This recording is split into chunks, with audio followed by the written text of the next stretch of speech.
वही ब्रेक के बाद आप सभी का स्वागत है। रुक करेंगे बिहार की कुछ खास खबरों पर। खबर मोतिहारी के पूर्वी चंपारण से है, जहां जिले के पहाड़पुर गहरी जागरी चोला में हाकिम जी का विद्यालय भवन जो गणतंत्र दिवस और सरस्वती पूजा की रात अचानक आग लगने से जलकर राख हो गया था, जिसके कारण बच्चों को पेड़ पर बिछाकर पढ़ाने की नौबत आ गई। वही उनके दयनीय आर्थिक स्थिति को देखते हुए private school association of teachers welfare पूर्वी चंपारण के जिला अध्यक्ष राहुल गुप्ता के नेतृत्व में एसोसिएशन के पदाधिकारियों एवं सदस्यों द्वारा हाकिम जी के विद्यालय परिसर में पहुंचकर उन्हें पुनः विद्यालय भवन का निर्माण कराने हेतु सम्मानजनक राशि आर्थिक सहयोग के रूप में दी गई। इस अवसर पर उपस्थित लोगों को संबोधित करते हुए एसोसिएशन के जिला सचिव राजेंद्र रंजन कुमार ने कहा कि संगठन अपने उन साथियों के लिए 24 घंटे खड़ी है जो संघ के सदस्य हैं।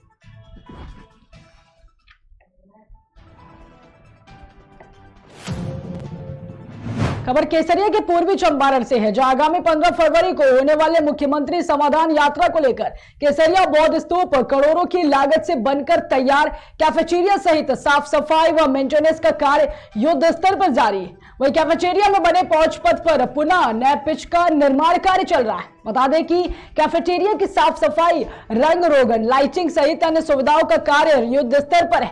वह इसके साथ ही आए दिन जिलाधिकारी व पुलिस कप्तान सहित जिला प्रशासन की देखरेख में कार्य का निष्पादन किया जा रहा है। साथ ही केसरिया ब्लॉक की टीम भी छूटे हुए लोगों को धड़ाधड़ राशन कार्ड बनवाकर मुहैया कराने में लगी। वहीं अंचल अधिकारी भी भूमिहीनों को भूमि मुहैया कराने हेतु कागजी प्रक्रिया में लगे। जिला से लेकर प्रखंड स्तर तक के सभी प्रशासनिक अधिकारियों की रात की नींदें हराम हो गई। लगातार सभी जगहों पर कार्य प्रगति पर है, सभी काम को अंतिम रूप दिया जा रहा है। इसके साथ इस कार्य को देखने आए दिन अलग अलग मंत्री मंडल से अलग अलग मंत्री आकर निर्माणाधीन कार्य का जायजा लेकर जा रहे हैं।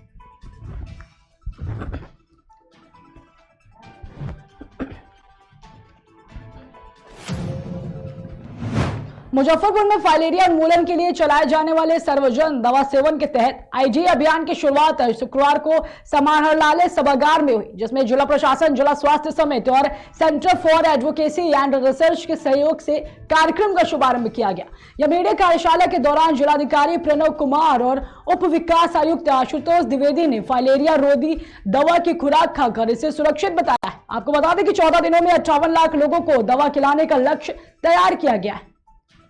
इसकी शुरुआत की गई है और पूरे मास को कवर करने का लक्ष्य रखा गया है। मुख्य रूप से जो फाइलेरिया है उसके लिए और जो विभिन्न कृमियाँ होती हैं उसके लिए बेंडाजोल, DDC और आइवरमेक्टिन दवाओं का सेवन किया जाता है और इसके लिए पूरी व्यापक व्यवस्था की गई है और डिफरेंट रैपिड रिस्पॉन्स टीम भी बनाई गई है।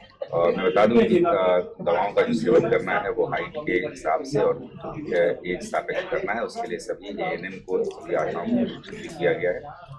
इसके लिए पंचायत लेवल पर, गांव लेवल पर माइक्रो लेवल की प्लानिंग की गई है। उस प्लानिंग के हिसाब से दवा का सेवन किया जाना है। आज मीडिया के साथ हम लोगों ने ये वर्कशॉप रखा था और सभी लोगों ने दवाओं का सेवन करके इसकी शुरुआत की। हम लोग उम्मीद करते हैं कि यह कार्यक्रम काफी सफल रहेगा। इस बार दवा का वितरण करना नहीं है, खिलाना है, दवा का खिलाना है। इसलिए जो आंगनबाड़ी केंद्र रहेंगे वहाँ पर आशाओं के माध्यम से फाइलेरिया रोग पहले से काफी कम हो गया है, ये जागरूकता आने से और बिल्कुल। लेकिन जिस तरह का ये रोग अभी प्रिवेलेंट है, हमारे यहाँ भी है, इसके केसेस हैं, इसलिए हम लोगों को इस पर ज्यादा व्यापक दृष्टि रखनी है और इसी को लक्षित करके दवाओं को खिलाए जाने का कार्यक्रम।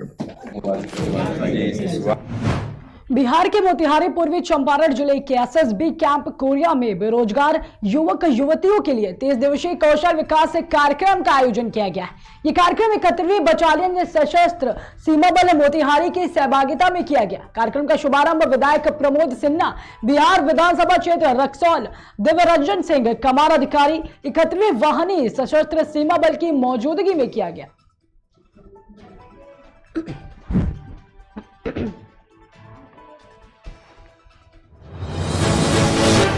कर्नाटक एक बड़ी खबर सामने आ रही है, जहां प्रजाध्वनि यात्रा में सीएम सिद्धारमैया शामिल होंगे। बता दें कि नागचांद मत क्षेत्र के चड़चन तालुका में यह यात्रा की जाएगी। इसके साथ ही 30,000 से अधिक लोग भी यात्रा में शामिल होने पहुंचेंगे। बड़ी खबर आ रही है कर्नाटक से, जहां प्रजाध्वनि यात्रा में सीएम सिद्धारमैया शामिल होंगे। बता दें कि पूर्व सीएम नागचांद मत क्षेत्र के चड़चन तालुका में यात्रा के दौरान शामिल होंगे। इसके साथ ही 30,000 से अधिक लोग भी यात्रा में शामिल होने पहुंचेंगे।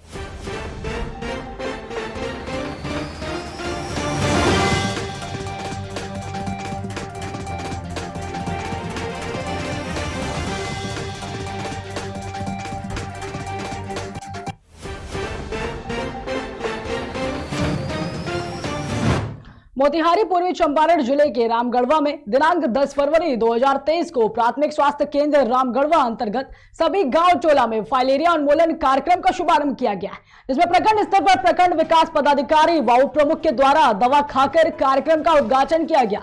इसके साथ ही सभी पंचायत के मुखियागण के द्वारा अपने अपने पंचायत अंतर्गत फाइलेरिया की दवा खाकर उद्घाटन करा गया। उद्घाटनोपरांत सभी 104 दल अपने अपने कार्य क्षेत्र में घर घर में जाकर दवा खिलाना प्रारंभ किए।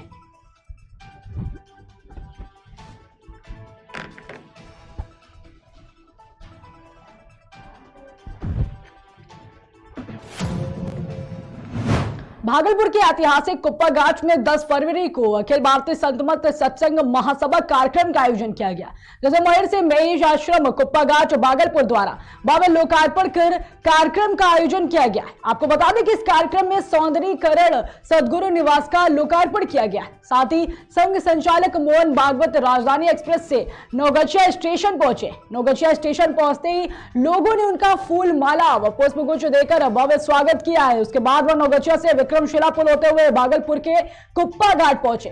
लोकार्पण कार्यक्रम के उद्घाटनकर्ता के रूप में आचार्य महर्षि हरिनंदन परमहंस जी महाराज, मुख्य अतिथि के रूप में राष्ट्रीय स्वयंसेवक संघ के संचालक मोहन भागवत और विशिष्ट अतिथि के रूप में श्री महावीर स्थान न्यास समिति पटना के आचार्य किशोर कुणाल ने संयुक्त रूप से फीता काटकर और नारियल फोड़कर कार्यक्रम का शुभारंभ किया है।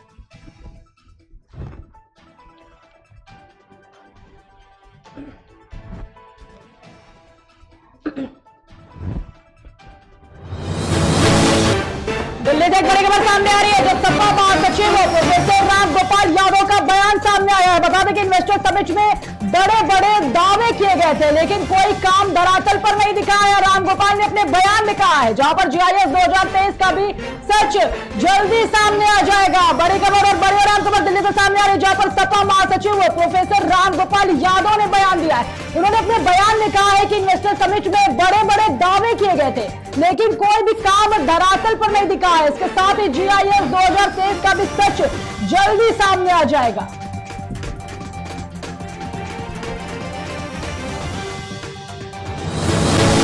त्रिपुरा से एक बड़ी खबर सामने आ रही है, जब पीएम नरेंद्र मोदी का आज त्रिपुरा दौरा है। बता दें कि त्रिपुरा में 2 चुनावी रैलियों को पीएम मोदी संबोधित करेंगे। साथ ही अम्बासा और गोमती में भी रैली को संबोधित करेंगे। त्रिपुरा में 16 फरवरी से 60 सीटों पर मतदान होना है। त्रिपुरा से बड़ी खबर सामने आ रही है, जब पीएम नरेंद्र मोदी का आज त्रिपुरा दौरा है। बता दें कि त्रिपुरा में 2 चुनावी रैलियों को संबोधित करने पहुंचेंगे। इसके साथ ही अम्बासा और गोमती में भी रैली को संबोधित करेंगे। आपको बता दें कि त्रिपुरा में 16 फरवरी को 60 सीटों पर मतदान होना है।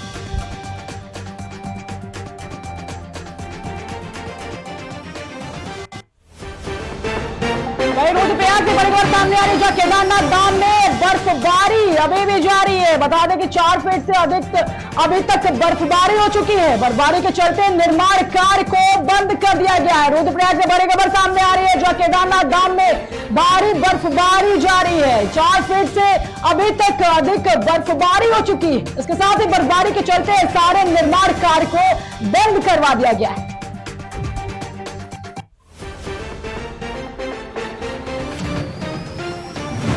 बिहार के भागलपुर बबरगंज थाना क्षेत्र के मोदीनगर मोहल्ले में देर रात स्वर्ण व्यवसायी अरविंद पोदार के घर में चोरी ने चोरी की घटना को अंजाम दिया। व्यवसायी ने बताया कि चोर लाखों के सोने और चांदी के जेवरात लेकर रफूचक्कर हो गए। साथ ही सोने और चांदी के आभूषण के साथ साथ जमीन के कागजात और बैंक के दस्तावेज चोरी कर फरार हो गए। वही मामले की सूचना व्यवसायी ने थाने को दी है, जिसके बाद पुलिस मौके पर पहुंचकर जांच में जुट गई। मेरे यहाँ घर कल चोरी हो गया सर। कैसे? हम लोग मुंदी चक गए हुए थे काम से, तो फिर आज 11 बजे करीब यहाँ आए तो घर में देखे ताला वगैरह सब टूटा हुआ था। घर में मेरा जेवर वेवर था, हम चांदी का काम करते थे घर में।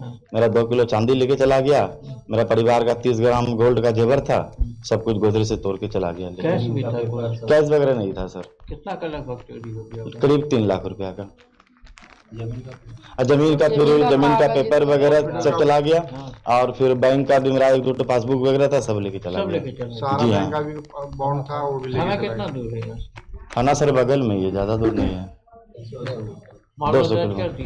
जी हाँ, थाना गए थे सर, लोग भी आए थे अभी, और देख के गए हैं। भागलपुर जिले के कैलगांव में गार्ड की सूझबूझ से बैंक लूट की घटना विफल हो गई। बता दें कि घटना कैलगांव ब्लॉक स्थित शीतल नगर केनरा बैंक की बताई जा रही। वही बताया जा रहा है कि बैंक में करीब 1 बजे 2 मोटरसाइकिल पर 4 नकाबपोश अपराधी प्रवेश कर गए थे। उसके बाद लुटेरे बैंक मैनेजर के चैम्बर में किसी जानकारी लेने का बहाना बनाकर अंदर प्रवेश किए और बात करते करते एक नकाबपोश अपराधी ने बैंक मैनेजर विक्रम कुमार पर पिस्टल तान दिया। वहीं इस गतिविधि के बाद केनरा बैंक के सिक्योरिटी गार्ड कुंदन कुमार सिन्हा ने भी अपराधी पर सीधे फायर कर दी। बता दें कि जवाब में अपराधियों ने भी एक फायरिंग किया और गोली चलाते हुए 2 मोटरसाइकिल पर 4 अपराधी वहां से फरार हो गए। मैनेजर ने बताया कि अपराधी पिस्टल तानने के बाद कैश का डिमांड करने गए थे, तभी सिक्योरिटी गार्ड ने फायरिंग किया, जिसके बाद चारों अपराधी आनन फानन में भागने में लगे। वही सारा वाकया बैंक में लगे सीसीटीवी कैमरे में कैद हो गया। इधर घटना की सूचना मिलते ही पुलिस घटना स्थल पर पहुंचकर छानबीन में जुट गई। मैं और मेरे ऑफिसर दोनों केबिन में बैठे थे, काम कर रहे थे हम लोग। इसमें एक कस्टमर बन के एक आदमी आया लंबा सा, और बोलता सर करेंट अकाउंट होगा। उसका कोई नाम वगैरह? नहीं, नाम नहीं, सीधा दूसरा मास्क लगा हुआ था, 9 रंग का। तो पूछा करेंट अकाउंट खुलवाना है, तो लोग बोले कि करेंट अकाउंट काउंटर पर फॉर्म ले लीजिए, फॉर्मेलिटी लेकर इतना होते होते दूसरा भी एक लड़का और घुस गया और मेरे जो ऑफिसर थे उनके कान पर पिस्टल चला दिया। उस 25 दोनों होना चाहिए मैक्सिमम 50 बार। तो आपको कैसे लगा था, चेहरा कैसे पहचानेंगे? क्या उसका पहना हुआ क्या था? पहना हुआ जैकेट था और बाकी सीसीटीवी में अपना। उसके बाद आगे उसका पिस्टल वो निकाला, तब तक हमारे गार्ड साहब ने देख लिया, उन्होंने फायरिंग किया, तब वो लोग भी पीछे निकला और एक पुरान को बोले और बाहर भी गोली से चला अंदर से ही निकला। इसकी जानकारी आप थाना को थाना सभी को आए थे और सीसीटीवी का पूरा वीडियो लेके आए। मैं मैनेजर हूँ विक्रम कुमार। 1:12 पे मैंने देखा केबिन के अंदर 2 कस्टमर के रूप में 2 गए। उन्होंने अंदर जैसे बता रहा है कि मैनेजर साहब को उन्होंने करंट अकाउंट के बारे में पूछा, लेकिन जस्ट 2 मुश्किल से 10 सेकंड के बाद ही देखा एक अफसर है जिनका नाम है दीपक जी, उनके ऊपर एक पिस्टल ताने हुए हैं। उसके जवाबी में मैंने अपना बंदूक से पोजीशन लिया, तब तक में वो धरपर में निकले। जैसे ही मैंने फायर किया, उन्होंने भी जवाबी में फायर करते हुए बाहर निकल गए। बाहर जब गया तो देखे 2 बाइक से 4 आदमी निकल गए, 2 की ओर भागे और पूरब दिशा की ओर भागे हुए थे। उसके फर्स्ट का तो नहीं, लास्ट का एक बाइक जिसको हम देख पाए, जो कि Apache Pulsar Apache white colour की थी, इसका 1355। बाकी फर्स्ट वाला नंबर नहीं देख पाए, बाकी लास्ट वाला 1355 जो बड़े अक्षरों में लिखा था वो देख पाए। मैं और मेरे ऑफिसर दोनों केबिन में बैठे थे, काम कर रहे थे हम लोग। इसमें एक कस्टमर। लखनऊ से एक बड़ी खबर सामने आ रही है, जो पंडित दीनदयाल उपाध्याय की आज पुण्यतिथि है। बता दें कि पंडित दीनदयाल उपाध्याय की प्रतिमा पर माल्यार्पण करेंगे। इसके साथ ही सीएम योगी आदित्यनाथ ने प्रतिमा पर माल्यार्पण किया है। बता दें कि 80 करोड़ लोगों को मुफ्त राशन में दिया जाएगा। इसके साथ ही समाज के सभी वर्ग को योजनाओं का लाभ मिलेगा। लखनऊ से बड़ी खबर सामने आ रही है, जहां पर पंडित दीनदयाल उपाध्याय की प्रतिमा पर माल्यार्पण करेंगे। आज जो पंडित दीनदयाल उपाध्याय की पुण्यतिथि है, जहां पर सीएम योगी आदित्यनाथ ने उनकी प्रतिमा पर माल्यार्पण किया। इसके साथ ही पीएम सीएम ने कहा है कि 80 करोड़ लोगों को मुफ्त राशन दिया जाएगा, साथ ही समाज के सभी वर्ग की योजनाओं का लाभ भी दिया जाएगा।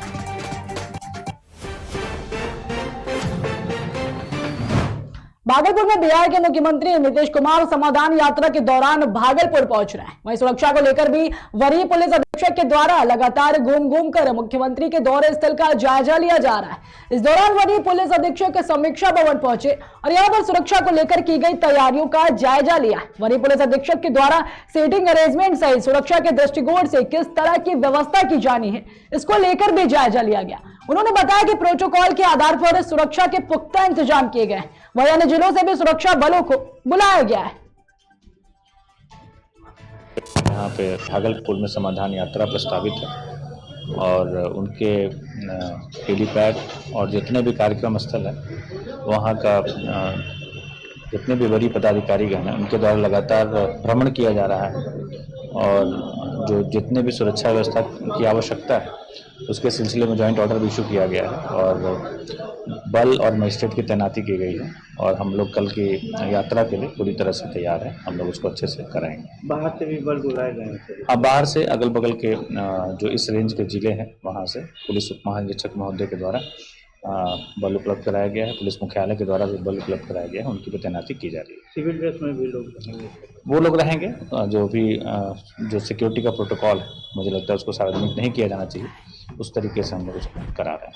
यहाँ पे भागलपुर में सब रुकते एक छोटे से ब्रेक के लिए, जल्द हाजिर होंगे।